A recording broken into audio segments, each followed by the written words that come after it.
explain. First of all, you're right. We're damn near at $34 trillion. A trillion seconds ago was 31,688 years ago.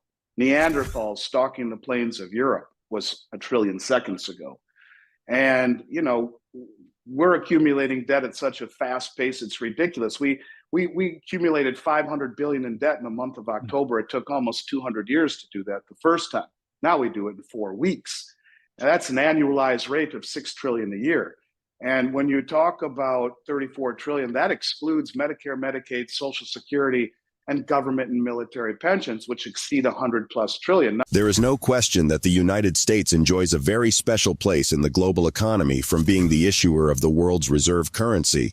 For example, the United States enjoys lower borrowing costs due to the high demand for the dollar, which allows the U.S. government to borrow money at lower interest rates than other countries. The dollar also gives the U.S. government a powerful economic tool, allowing it to influence the economic and political policies of other countries and regions most of the time unduly. Being the issuer of the world's reserve currency also means increased demand for U.S. goods and services, as the dollar is widely used in international trade, increased financial stability for government and citizens, and reduced exchange rate. Again, having all these advantages over others is a thing nobody should trifle with, but recent events reveal that this is exactly what the United States government is doing with its reckless fiscal and monetary policies. With almost $200 trillion in funded and unfunded liabilities, a 130% debt-to-GDP ratio, and several other unfavorable conditions that would have completely devastated a different country, there's no doubt that the United States economy is now on an unsustainable path. If urgent corrective steps are not taken, things will continue to take a worse turn until everything collapses. Sound money advocates and prominent bullion dealers like Andy Schectman have been warning about the impending collapse of the United States economy. They believe a collapse will quickly ripple through the financial system, wiping off hundreds of billions,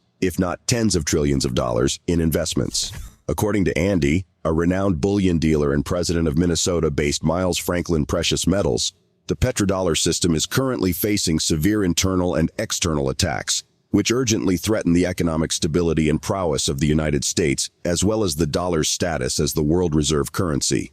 We will now bring you clips from a recent explosive and highly informative interview from Ron's Basement featuring the popular Andy Schectman. Please watch, share, and like this video, subscribe to the channel, and turn on post notifications for more videos like this. Thanks and enjoy. You said something very interesting, and that was about the treasuries. And that's right. That was part of the deal that we struck with the Saudis. You value oil in dollars and then recycle those dollars in treasuries. And that gives you a return that helps us, that helps you, and for that will protect you.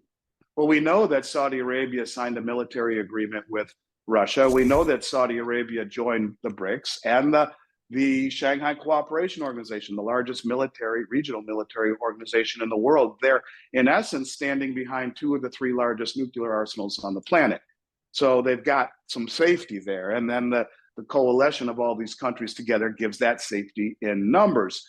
But when you talk about the bonds, Saudi Arabia is at about a 7 or 8 year low in bond holdings. They're not rolling them over as they mature. They're buying gold with it, like the Chinese, who are at 17-year lows in treasury holdings and forever decade highs in gold accumulation. The central banks over the last year and a half have bought more gold than ever.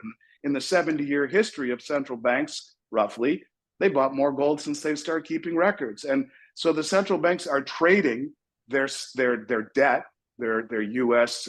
debt, for gold. And if you go back throughout history, sovereign debt as an asset is a relatively new phenomenon in the historical context. And watching what's happened to the bond market, it's no surprise that these countries are selling debt, not rolling it over, and buying gold, which the BIS, the Bank of International Settlements, reclassified as what? The only other tier 1 reserve asset in 2019, next to US dollars. It's the foundation of what's coming next. And there is no coincidence that the world central banks are buying gold at such a copious rate using the Western suppression to run cover for it. And this is a big deal because think about this. As the central banks, the most well-funded but well-informed traders on the planet, dump dollars and buy gold, dump treasuries and buy gold, who's buying all the treasuries? Oh, yeah, It's us. It's the public chasing yield, leaving the banks, making the banks more fragile. It's the hedge funds. It's the money markets, or the money managers rather, that are trying to find yield after a decade plus of no yield. So they're buying the bonds as the rest of the world sells them. Now, it's a whole lot easier to reset the system if you're paying back yourself. But I don't know if we talked about this the last time we were on the show. We may have. But the two economic advisors that lead the United States government for economic policy, one is Jared Bernstein, whose whole thesis is loss of the world reserve standard. He has publicly advocated for years for the relinquishment of the dollar's reserve status as a privilege that we can no longer afford, that it creates trade imbalances and distortions. He's written articles that were picked up in the New York Post called Dethrone King Dollar. And when Trump slapped tariffs on China, he said, great, hopefully we lose the reserve status. This was picked up in the Washington Post. This is the lead economic advisor to the US government. So let's weaponize the dollar. Let's tell Saudi Arabia we're going green. We'll confiscate Russia's foreign reserves. We'll do the same thing to Iran, two of the BRICS members, and then we'll tell the linchpin of the dollar hegemony, hey, it's been great, guys, but we're going green, and sign an executive order to attest to that. So instead of embracing the exorbitant privilege of being the world reserve, we're doing everything we can to tell the world we don't want it anymore. Jared Bernstein is the chair of the United States Council of Economic Advisors, which advises the President of the United States on economic policy. He formerly served as the chief economist and economic advisor to then Vice President Joe Biden during the Obama administration.